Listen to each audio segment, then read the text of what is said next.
গত দোল পূর্ণিমার রাতটা আমার জীবনের সবচেয়ে বড় ভুল ছিল, কারণ ওই রাতেই আমি একটা মেয়েকে রং দিয়েছিলাম। সে আমার দিকে তাকিয়ে শুধু একটা কথাই বলেছিল, এই রং কোনোদিন মুছবে না।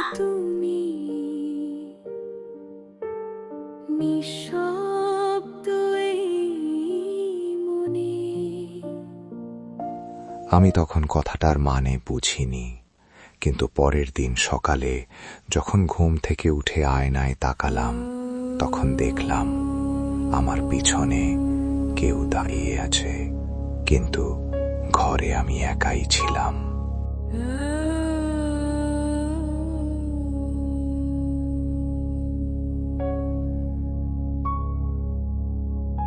সবকিছু শুরু হয়েছিল ঠিক তার 12 ঘন্টা আগে।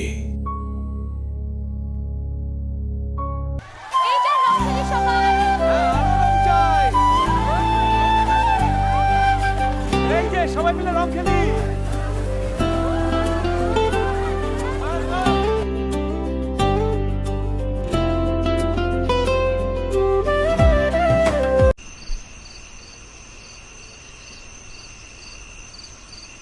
দোল পূর্ণিমার রাত, চারদিকে রং, আবির, আনন্দ।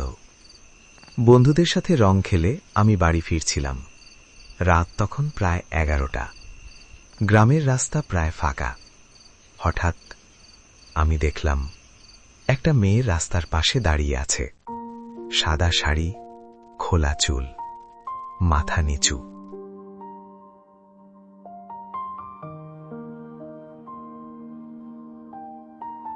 আমি ধীরে তার কাছে গেলাম, বললাম, তুমি এখানে একা দাঁড়িয়ে আছো কেন? সে ধীরে মুখ তুলল।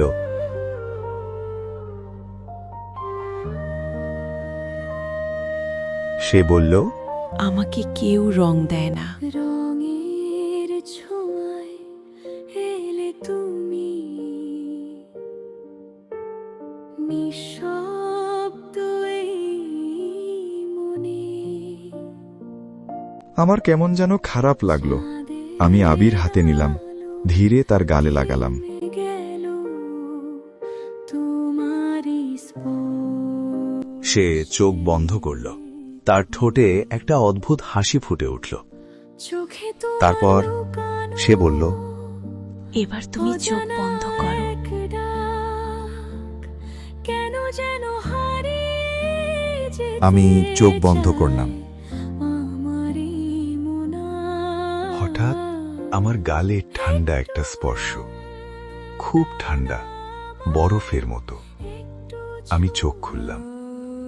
সে নেই, চারদিকে কেউ নেই, শুধু হাওয়ার শব্দ। আর দূরে মনে হলো কেউ হাসছে।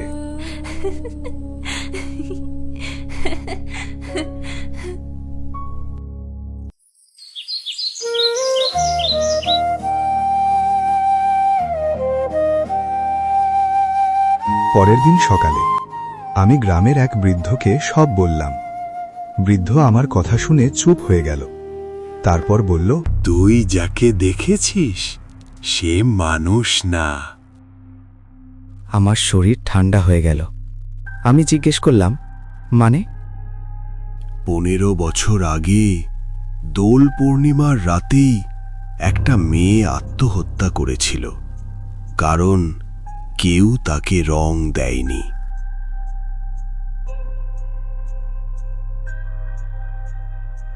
আমি দৌড়ে বাড়ি এলাম, আয়নার সামনে দাঁড়ালাম।